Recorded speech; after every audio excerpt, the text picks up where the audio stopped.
In a desert in Peru, a single pale line runs across the red ground. Follow it. It bends, it curves back on itself. And from high enough, it becomes a hummingbird, the length of a football field, its beak a perfectly straight road. It was drawn over 2,000 years ago by people who could never once see it whole. So here is the real mystery. Not how they drew it, but how they planned something this huge and this perfect that they could never step back and look at. First, look at what they made, because it is breathtaking. A hummingbird, wings spread, drawn in one unbroken line. A condor, as wide as a city block, riding the flat desert. A monkey, with a tail that spirals like a question mark. A spider, its legs geometrically exact. A dog, a great tree. A pair of human hands, one with only 4 fingers. A heron, with an impossibly long neck folding across the sand. A pelican, a parrot.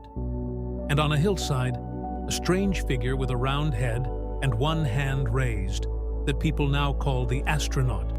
There are around 70 animals and plants, 300 geometric shapes, and over 800 dead straight lines, some running for kilometers without bending an inch.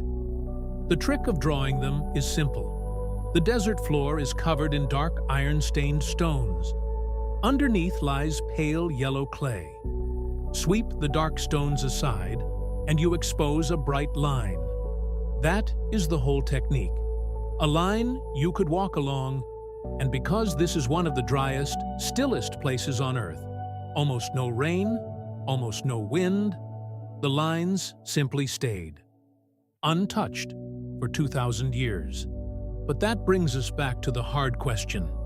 How do you draw a perfect animal the size of a stadium, while standing on the ground, when the whole thing is far too big to see? The answer is not aliens. It is geometry and rope.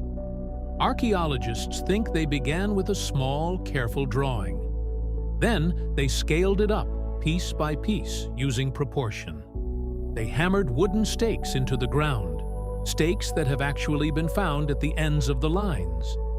To make a straight line, you sight from one post to the next, the way a builder does, and you can run it for a kilometer, dead straight. To make a curve, you tie a cord to a central stake and walk it around like a giant compass. Section by section, a small sketch becomes a giant, without anyone ever leaving the ground. It was not magic. It was patience, multiplied. And here is the strangest part. Down on the ground, you would barely notice them. Walk across a Nazca line, and it looks like nothing.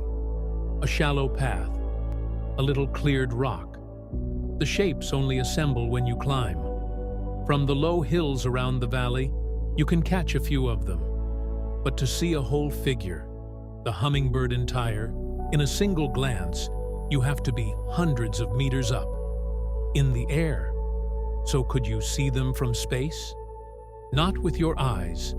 The lines are too thin and too faint. Only satellites with cameras can pick them out from orbit. In fact, we only truly rediscovered them 100 years ago, when the first aircraft flew over this desert. Pilots looked down and saw a zoo drawn across the Earth. The lines had waited 2,000 years for us to invent the one seat from which they finally make sense. Which leaves a haunting fact.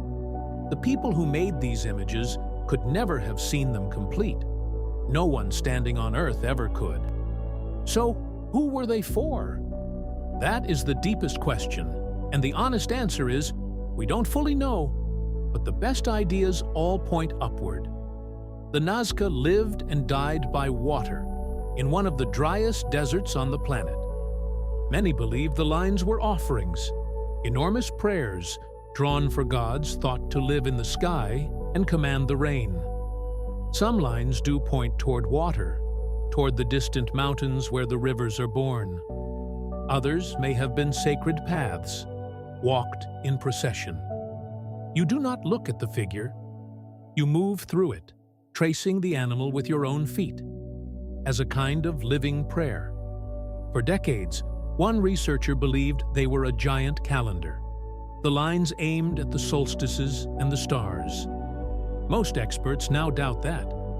But the thread that survives is always the same: the desert, the water, and the sky, which quietly changes what you are looking at. The Nazca lines were never drawings, in the way we mean the word. They were not made to be seen by anyone walking past. They were addressed to whatever looked down from above: a hummingbird, a spider, a monkey, each one a message, miles wide, pressed into the skin of the desert, and aimed at the sky. Perhaps the most beautiful art a people ever made for an audience they could only imagine. And it is still lying there, in the Peruvian desert, still waiting to be read.